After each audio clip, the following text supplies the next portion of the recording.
দুর্যোধন ডেকে বলেছিল, দেখো মা, আমি বিশ্বাস করো আমি চাইনি, কিন্তু এই কলার পাতাটা আমাকে জোর করে পড়ানো হয়েছে। জোর করে? কে তোকে জোর করে পড়ালো বাবা? কে তোকে জোর করে পড়ালো? মা, ওই যে নামটা যেন মনে থাকে না, ওই নন্দের বেটা কৃষ্ণ নষ্ট করেছে সারা কৃষ্ণ, ওই কৃষ্ণই আমাকে কলার পাতা পড়িয়েছে। আচ্ছা বাবা, যে তুই তো জানতিস যে ওই পথে কৃষ্ণ আছে, তবু তুই ওই পথে এলি কেন? দুর্যোধন ডেকে বলে উঠল, মা, আমি অনেক পথে আসার চেষ্টা করছি মা, কিন্তু যেই পথেই যাই সেই পথে আমি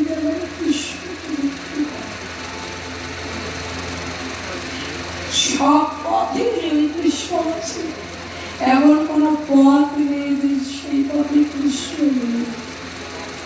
বাবা, আমি তোকে দিব্য দৃষ্টি দিয়েছি, তোর সর্বাঙ্গে চুলের ডগা থেকে নখের ডগা পর্যন্ত লোহা মতো হয়ে গেছে, কিন্তু যেটুকু কলার পাতা পড়ানো ছিল ওইটুকু রক্ত মানুষের গড়াই দেবতে গেছে।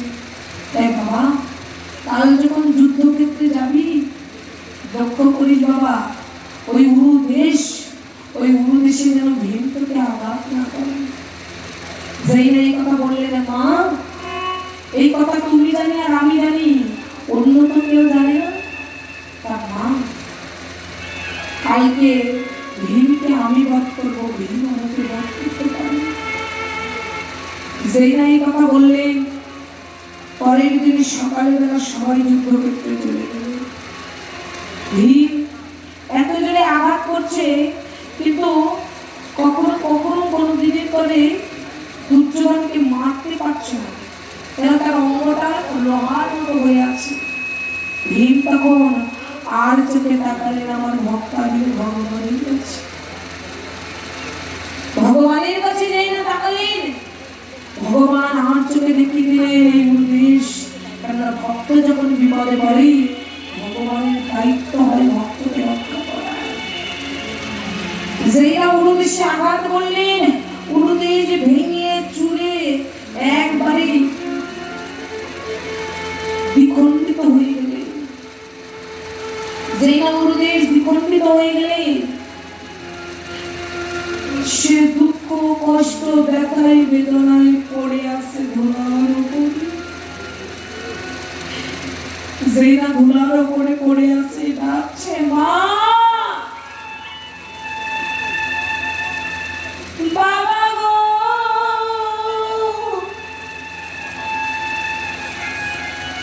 ও গো ভানুমতি,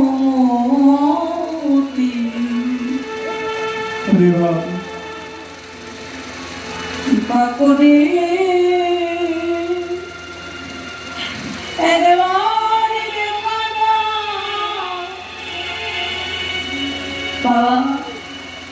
বাবা মা আত্মীয় স্বজন স্ত্রী পুত্র সবাইকে ডাকলেন, কিন্তু কেউ এলেন না।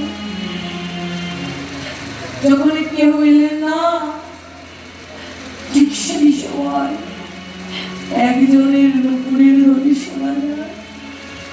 সবাই চলে গেছে, কিন্তু ওই একজন যায়নি। সে একজনকে যে স্মরণের দিকে চাইলে বিশ্ব বিসর্জনে সমস্ত কিছু জয় করা যায়, সেই চরণ আজকে তার সঙ্গে উপস্থিত। ছুটে গিয়ে কৃষ্ণকে ডেকে বলে, কৃষ্ণ গো,